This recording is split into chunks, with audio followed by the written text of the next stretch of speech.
Buat kamu perempuan yang lagi nganggur, belum menikah dan merasa nggak punya arah hidup, sini dulu, duduk bareng aku. Kita lagi sama-sama capek dan lagi pura-pura baik-baik aja. Kamu mungkin sering sadar kalau hidupmu nggak bergerak kemana-mana. Setiap hari bangun tanpa tujuan, cuman scrolling, makan, tidur, dan mikir, aku ini hidup buat apa?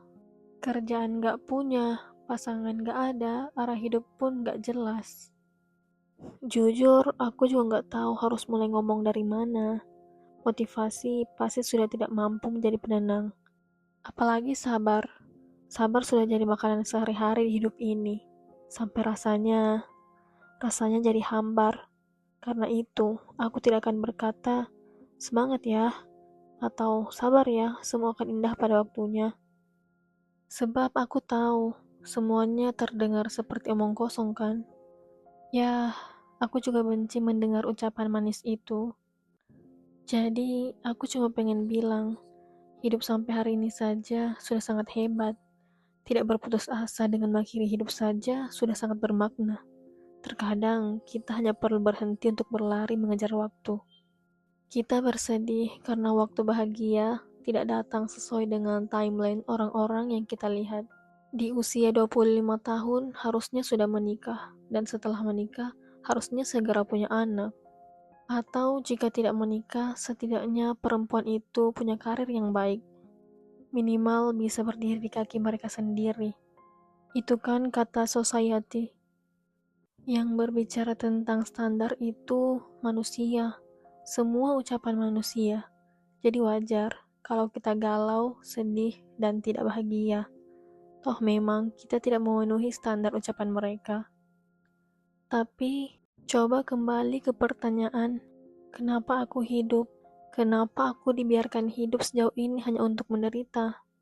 Benarkah aku hidup hanya untuk dibuat tidak bahagia?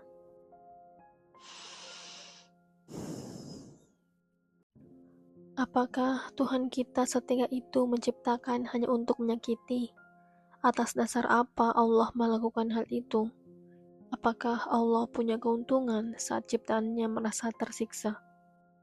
Manusia tersiksa karena ucapan dan standar manusia itu sendiri. Apa Allah pernah meminta kamu menikah di usia 25 tahun? Atau di usia itu kamu harusnya sudah memiliki anak? Dan di usia itu juga harusnya pekerjaan sudah tingkat manajer dan memiliki uang ratusan juta. Apakah Tuhanmu pernah meminta hal itu padamu? Manusia menyiksa diri mereka sendiri dengan standar yang mereka buat. Kamu tahu tidak apa keinginan Tuhanmu saat menciptakanmu? Cuman satu, ibadah. Pencipta manusia hanya menginginkan manusia beribadah. Dan ibadah itu banyak jenisnya, bukan hanya sholat, sedekah, mengaji, atau puasa. Kondisi menerima takdir yang tidak sesuai keinginan pun sebenarnya termasuk ibadah. Dan itulah ibadah hati yang derajatnya tinggi. Kalian mungkin sering mendengar kata ikhlas atau ridho. Nah, itu termasuk ibadah hati. Allah bahkan menyebutkan di surah Al-Fajr, wahai jiwa yang tenang, kembalilah kepada Tuhanmu dengan hati yang ridho dan diridhoinya. Tapi jangan salah paham juga tentang ridho terhadap takdir. Bukan berarti hanya menunggu dan tidak berbuat apa-apa. Ridho dan ikhlas itu berada di puncak setelah usaha, menerima apapun pemberian Allah setelah mengusahakan semuanya. Lihat kan, pencipta manusia tidak pernah meminta manusia jadi ini itu.